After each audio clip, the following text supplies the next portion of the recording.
Hello friends, कैसे हैं आप सब। Welcome back and for ever की लास्ट पार्ट में आप सभी ने सुना कि श्री कहती है कि शीतल, बिना रिस्क लिए कभी भी अपॉर्चुनिटीज़ नहीं मिलती, तो रिस्क तो लेना पड़ेगा।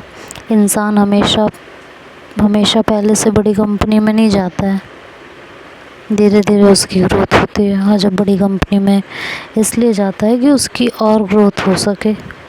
कंपनी बड़ी होगी तभी तो सैलरी भी बड़ी होगी। शीतल कहती है कि तुम ठीक कह रही हो, पर पहले की बात और थी। यंग एज थी, एक्साइटमेंट रहती थी कुछ नया करने की, कुछ अचीव करने की। शी ने कहा, हाँ अब तो तुम बूढ़ी हो गई हो। शीतल ने मुस्कुरा कर कहा, बूढ़ी नहीं पर यंग भी नहीं हूँ, 30+ हो गई हूँ यार। अब एक्साइटमेंट नहीं, स्टेबिलिटी अपनी तरफ खींचती है। यहाँ मेरी जॉब सिक्योर है। श्री ने कहा, तुम्हारा दिमाग ख़राब है। मैं भी 30+ हूँ और तुमसे 2 साल बड़ी हूँ, पर अभी भी मुझे यहाँ से किसी बड़ी कंपनी में जाने की अपॉर्चुनिटी मिले ना, तो मैं हिचकूँगी नहीं, हेजिटेट नहीं करूँगी। तो शीतल, ये बहाने बनाना बंद करो और कल CV लेकर आना। पहले वहाँ जॉब तो हो, बाकी सब बाद में देखा जाएगा। जब तक श्री की ट्रेन नहीं आई, वो शीतल को समझाती और धमकाती रही। रात को बात करते हुए भी श्री ने उसे CV के साथ पहुंचने को कहा था और कहा था कि अगर CV लेकर नहीं आई ना, तो बात करने की और शक्ल दिखाने की कोई ज़रूरत नहीं है तुम्हें। शीतल को एक तरीके से श्री ने धमकी दी थी, तो शीतल को बात अब माननी ही थी, हर हालत में माननी थी। बेचारी क्या करती। शीतल ने श्री को CV दिया और श्री के चेहरे पर एक बड़ी सी स्माइल आ गई थी। ऑफिस पहुंचकर श्री ने शीतल का CV पढ़ा और फिर उसे लेकर वहां पहुंच गई जहां से शीतल के ऑफिस में अपॉइंटमेंट होने का रास्ता मिलना था। श्री ने अपनी तरफ से कोई कसर नहीं छोड़ी थी। उसे पूरा यकीन था कि ये जॉब शीतल को ही मिलेगी। एक तो अपने रिस्पॉन्स और रिकमेंडेशन की वजह से, दूसरी शीतल का इतने सालों का एक्सपीरियंस। उसे थोड़ी बहुत टेंशन इंटरव्यू की ही थी और तब तक वो शीतल को समझा बुझा कर, इमोशनली प्रेशर डालकर इस जॉब के लिए तैयार कर ही लेगी, ऐसा श्री सोच रही थी। श्री को खुद पर कॉन्फिडेंस था। शाम को स्टेशन पर श्री ने शीतल को बताया कि 2 दिन बाद इंटरव्यू के लिए बुलाया है तुम्हें, तो चुपचाप आ जाना। शीतल ने हाँ में सर हिलाते हुए पूछा कि खुश हो। श्री ने कहा, थोड़ी सी।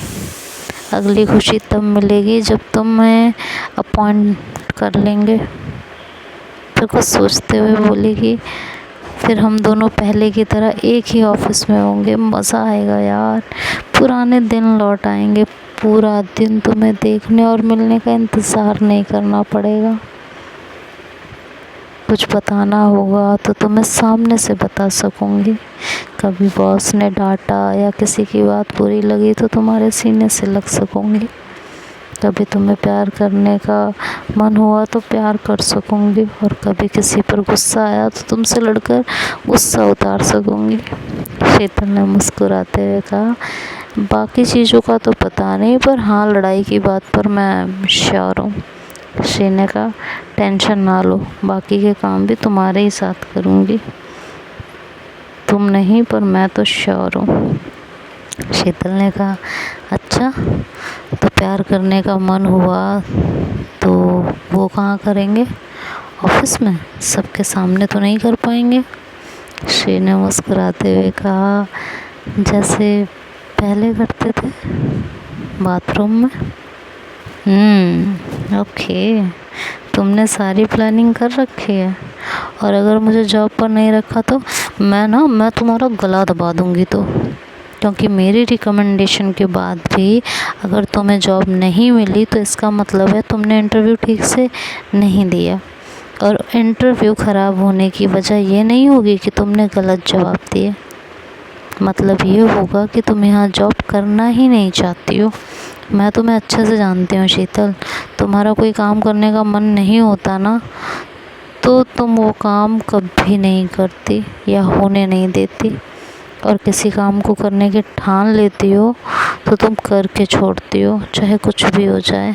तो तुम्हें ये जॉब नहीं लेनी तो अब भी बता दो, बेफालतू में इंटरव्यू ख़राब करके मुझे शर्मिंदा मत करना। शीतल ने कहा कि तुम्हें ऐसा क्यों लग रहा है कि मैं ये जॉब नहीं करना चाहती हूँ? श्री ने कहा क्योंकि इस जॉब को लेकर तुम ना तो खुश हो ना एक्साइटेड हो, क्योंकि मैं कह रही हूँ इसलिए तुम कर रही हो। ऐसा नहीं है यार कि मैं खुश नहीं हूँ, बस मन में थोड़ा डर है कि कर पाऊँगी भी या नहीं। श्री ने कहा तुम करना चाहोगी तो कर लोगी, मैं जानती हूँ। ये बातें हुई और फिर दोनों अपने अपने घर निकल गए। इसी तरह श्री अगले 2 दिन शीतल को मोटिवेट करती रही और फिर फाइनली इंटरव्यू वाला दिन भी आ गया। शीतल ने उस दिन अपने ऑफिस से हाफ डे लिया था। मायू को बता दिया था पहले ही कि वो श्री के ऑफिस में इंटरव्यू के लिए जा रही है। मायू ने मुस्कुराकर बेस्ट ऑफ लक बोला था। शीतल जब इंटरव्यू के लिए श्री के ऑफिस पहुंची तो उसने श्री को कॉल किया। श्री उसे लेने ऑफिस के बाहर आई, फिर उसने ऑफिस में लेकर गई और ऑफिस के बारे में बताया और फिर बेस्ट ऑफ लक बोलकर इंतज़ार करने का कहकर चली गई। फिर 5 मिनट बाद आकर शीतल के पास बैठते हुए बोली कि शीतल अभी थोड़ी देर में तुम्हें बुलाएंगे। अगर आज इंटरव्यू सही से हो गया तो कुछ दिन बाद हम दोनों इस ऑफिस में साथ साथ होंगे। शीतल ने कहा ज़रूर होंगे, मैं पूरी कोशिश करूँगी। और जब तक शीतल का बुलावा नहीं आया श्री उसके पास बैठी रही। थोड़ी देर बाद शीतल को बुलाया गया तो श्री ने दोबारा बेस्ट ऑफ लक कहा और इंटरव्यू के बाद उसे मिलकर जाने को कहा। 15-20 मिनट बाद शीतल ने बाहर निकलकर श्री को मैसेज किया। श्री फ़ौरन शीतल के पास पहुंची और पूछा कैसा रहा इंटरव्यू? शीतल ने कहा पता नहीं। मतलब? शीतल ने कहा कुछ पूछते, मैं जवाब देती तब तो पता चलता कि कैसा रहा। उन्होंने जॉब के रिगार्डिंग कुछ पूछा ही नहीं, बस 2-4 सिंपल से सवाल पूछे कि इस वक्त कहाँ हूँ, क्या एक्सपर्टीज़ हैं, जो मैंने बता दी। फिर सैलरी के बारे में पूछा तो तुमने जितनी कही थी मैंने बता दी। फिर कहा ठीक है, 2-4 दिन में आपको इन्फॉर्म कर देंगे, अब तुम पता कर लेना कैसा रहा कैसा नहीं। श्री ने कहा ठीक है, तुम अब ऑफिस जाओगे? शीतल ने कहा हाँ ऑफिस ही जाऊंगी। लिया तो आपने था, पर यहाँ इतनी जल्दी सब ख़त्म हो गया। मुझे लगा था और भी लोग होंगे, पर इंटरव्यू के लिए सिर्फ मैं ही आई हूँ, और किसी को नहीं बुलाया। श्री ने कहा फ़िलहाल तो तुम ही थी, आगे अगर किसी को हो सकता है बाद में बुलाएं, या हो सकता है ना भी बुलाएं, हो सकता है तुम्हें ही रख लें। तुम 2 मिनट रुको, मैं अभी आती हूँ, कहकर श्री चली गई। 5 मिनट बाद अपना पर्स और टिफ़िन लिए लौटी और बोली कि चले। शीतल ने हैरानी से पूछा कहाँ? तुमने छुट्टी कर ली क्या? बस लंच तक की, फिर तुम अपने ऑफिस और मैं अपने ऑफिस। शीतल ने कहा पर जाएंगे कहाँ? श्री ने कहा यहीं पास में रेस्टोरेंट है, वहीं चलते हैं। ठीक है चलो, 1-1.5 घंटा है, आराम से कट जाएगा तुम्हारे साथ। एक दूसरे का हाथ थामे बतियाते खाते पीते टाइम कैसे गुजर गया था दोनों को पता ना चला था। लंच टाइम ख़त्म होने तक दोनों अपने अपने ऑफिस पहुंच गए थे। कुछ दिनों बाद श्री ने कंफर्म कर दिया था कि जॉब उसी की है, और बाद में ऑफिस से भी फ़ोन आ गया था। शीतल ने अपने ऑफिस में उसी दिन बता दिया था और 1 हफ्ते बाद नया ऑफिस ज्वाइन कर लिया था। शीतल की लाइफ में एक बदलाव आ गया था।